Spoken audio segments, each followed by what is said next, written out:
Hi guys, what's up? Let's start with the classification of kingdom Plantae. Plants की classification की बात करें तो ब्रॉडली हम उनको दो ग्रुप्स में क्लासिफाई करेंगे, vascular plants and non vascular plants. Vascular plants वो प्लांट्स होते हैं जिनमें वैस्कुलर बंडल यानी कि जाइलम और फ्लोएम प्रेजेंट होता है।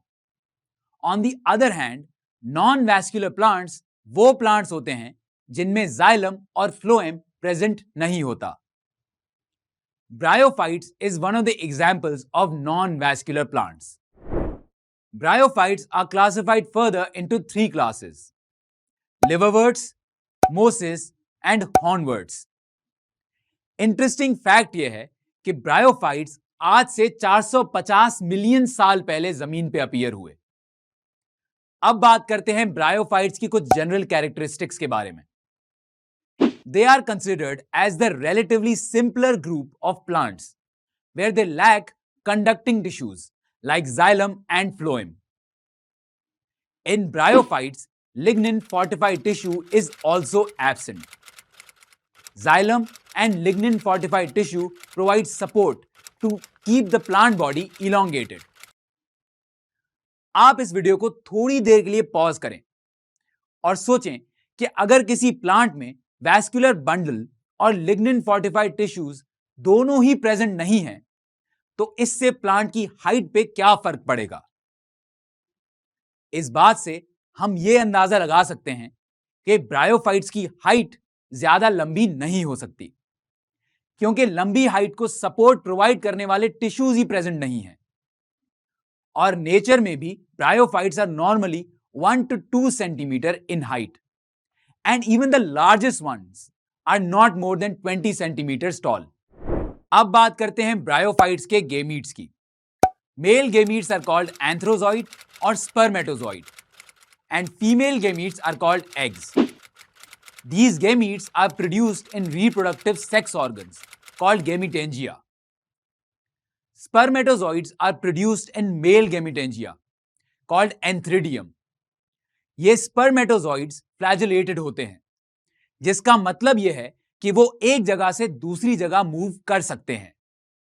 एग्स फीमेल गैमेटेंजिया में प्रोड्यूस होते हैं जिन्हें हम आर्चिगोनियम कहते हैं। एग्स नॉन मोटाइल होते हैं जिसका मतलब यह है कि वो एक जगह से दूसरी जगह मूव नहीं कर सकते। ब्रायोफाइट्स ज्यादातर मॉइस्ट और शेडी प्लेसेस पे रहते हैं, जैसा कि आपने अक्सर वाटर टैप्स के इर्द गिर्द या वाटरफॉल्स के आसपास पाए जाने वाले रॉक्स के गिर्द कुछ छोटे छोटे प्लांट्स ग्रो करते हुए देखे होंगे। जी हां, वही ब्रायोफाइट्स होते हैं। इनको डैम्प एनवायरनमेंट ग्रो करने के लिए चाहिए होता है क्योंकि they need water for reproduction, ताकि स्पर्म वाटर ड्रॉप्स के जरिए एग्स तक ट्रैवल कर सके। ब्रायोफाइट्स के केस में स्पर्म्स हमेशा एग्स से पहले मैच्योर होते हैं। इस यूनिक कैरेक्टरिस्टिक को प्रोटोएंड्री कहते हैं। It is the condition where male gametes mature earlier than the female ones. These sperms travel towards archegonia to fertilize eggs. यहां सवाल यह पैदा होता है कि स्पर्म्स को किस तरह एग्स के मैच्योर होने का सिग्नल मिलता है।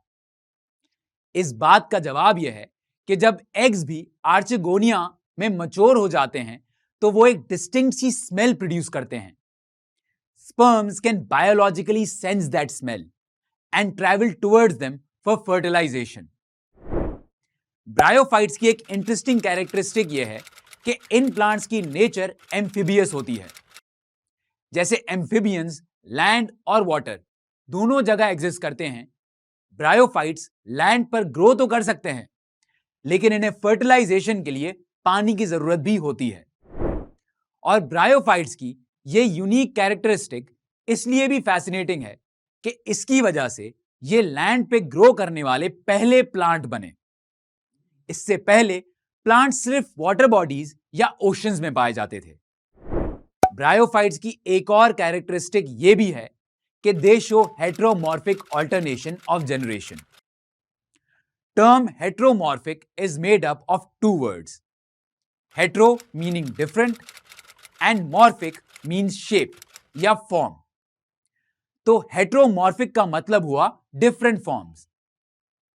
सबसे पहले हम इस बात को समझते हैं कि प्लांट्स के लाइफ साइकिल में दो जनरेशंस होती हैं, gametophyte and sporophyte.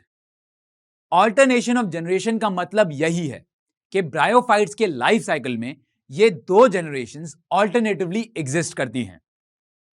Gametophyte haploid generation है जिसमें गेमीट्स बनते हैं।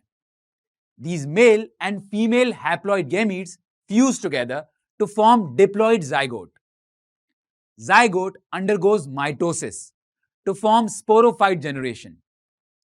Sporophyte generation is diploid because zygote underwent mitotic divisions to form sporophyte. This diploid sporophyte generation undergoes meiosis to form spores. And then spores undergo mitotic divisions to form gametophyte again, and the life cycle continues. Sporophyte और gametophyte generations दोनों physical shape में भी एक दूसरे से मुख्तलिफ होती हैं। इसी वजह से हम कहते हैं bryophytes show heteromorphic alternation of generations. Sporophyte और गेमिटोफाइट में से डोमिनेंट जो जनरेशन है वो गेमिटोफाइट है, जिसका मतलब यह है कि sporophyte is semi parasite on gametophyte, यानी कि स्पोरोफाइट अपनी न्यूट्रिशन खुद नहीं बना सकती और गेमिटोफाइट पे डिपेंड करती है। अब हम आगे बढ़ते हैं, इन प्लांट्स की कुछ मजीद कैरेक्टरिस्टिक्स पे बात करते हैं। Their gametophytes contain chlorophyll, hence they are photosynthetic autotrophs, जिसका मतलब यह है कि वो सनलाइट यूज करके अपना फूड खुद बना सकते हैं। इसके अलावा there plant body is thalloid. Thalloid का मतलब है कि ये थैलस से मिलती जुलती होती हैं, और thallus is a structure which lacks true roots, stems और लीव्स। इट इंडिकेट्स कि ब्रायोफाइट्स के पास सूडो स्टेम्स, लीव्स और राइजोइड्स होते हैं। ये राइजोइड्स रूट्स की तरह के स्ट्रक्चर को कहते हैं। स्पोरोफाइट्स हैव फुट, सीटा एंड कैप्सूल। ये थी ब्रायोफाइट्स की कुछ जनरल कैरेक्टरिस्टिक्स। उम्मीद करता हूं कि आपको यह तो अंदाजा हो गया होगा कि ब्रायोफाइट्स रिलेटिवली एक सिंपल ग्रुप ऑफ प्लांट्स हैं। इनको पढ़ने के बाद आपके दिमाग में यह क्यूरियोसिटी जरूर पैदा हुई होगी कि इनके लाइफ साइकिल में हेट्रोमॉर्फिक ऑल्टरनेशन ऑफ जनरेशन कैसे एग्जिस्ट करती है। यह समझाने के लिए मैं मिलता हूं आपसे अगली वीडियो में, जिसमें हम ब्रायोफाइट्स का लाइफ साइकिल स्टडी करेंगे। तब तक के लिए अल्लाह हाफिज। मकसद ऐप को एंड्रॉइड फोन पे इंस्टॉल और लॉगिन करने का तरीका, प्ले स्टोर पे जाएं, मकसद ऐप सर्च करें, इंस्टॉल पे क्लिक करें। इंस्टॉल करने के बाद मकसद ऐप खोलें। अकाउंट बनाने के लिए गेट स्टार्टेड पे क्लिक करें। अपना मुल्क सेलेक्ट करें और मोबाइल नंबर डालें। फोन पे दिया गया वेरिफिकेशन कोड एंटर करें। अपना ग्रेड या कोर्स सेलेक्ट करें। अपना ग्रुप सेलेक्ट करें। अपना बोर्ड सेलेक्ट करें। आपका लॉगिन कंप्लीट हो चुका है।